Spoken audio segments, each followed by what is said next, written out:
इस आदमी ने गर्म लोहे की छड़ को बिना पलक झपकाए घूरा। गैंग का लीडर उससे बेहद प्रभावित हुआ और फिर उसने सबके लिए चाय डाली।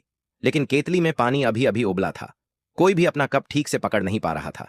फिर भी उस आदमी ने अपनी आंखें जोर से बंद की, गर्म पानी को अपने हाथों पर गिरने दिया और फिर भी कप से चाय पी ली। लीडर ने कहा कि जो भी नॉर्थ सी गैंग को हरा देगा उसे वह अपना बेटा बना लेगा। उस आदमी को पता था कि यही मौका है अपनी किस्मत बदलने का, इसलिए वह अकेले ही नॉर्थ सी गैंग से भिड़ने निकल पड़ा। लेकिन नॉर्थ सी गैंग का लीडर पहले से तैयार था। उसे लगा कि यह नौजवान उसे कभी हरा नहीं पाएगा और उसने एक ही वार में उसे खत्म करने की योजना बनाई थी। लेकिन वह आदमी बेहद फुर्तीला था।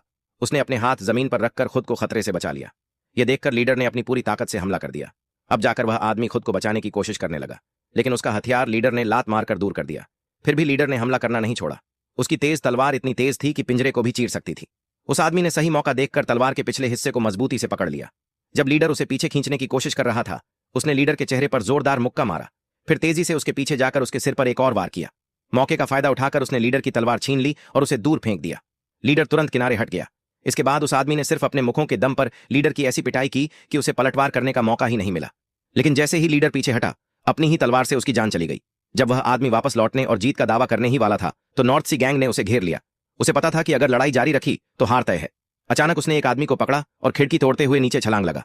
जैसे ही वह उठकर जाने लगा, गली के दोनों ओर दर्जनों आदमी आ खड़े हुए और उसे पूरी तरह घेर लिया। फिर भी उसने उन्हें ठंडी निगाहों से देखा और भीड़ में घुस गया। उसकी मजबूत कुंग फू तकनीक ने एक एक करके सबको गिरा दिया। पत्थर की दीवारें भी उसके मुंह को सहन नहीं कर पा रही थीं। हालांकि उसकी कुंग फू काफी शानदार थी, लेकिन नॉर्थ सी गैंग के लोग लगातार आते जा रहे थे। एक पल की चूक में वह जमीन पर गिर गया। जैसे ही वह मारा जाने वाला था, उसके भाइयों ने पटाखे जलाकर माहौल में अफरा तफरी फैलाई और उसे बचा लिया। जब वे अपने गैंग में लौटे तो वह आदमी गंभीर रूप से घायल था और बेहोश था, लेकिन उसका हाथ अभी भी नॉर्थ सी गैंग पर जीत का सबूत मजबूती से पकड़े हुए था। लीडर ने तुरंत अपना वादा निभाया और घोषणा की कि वह उस आदमी को अपना बेटा बनाएगा।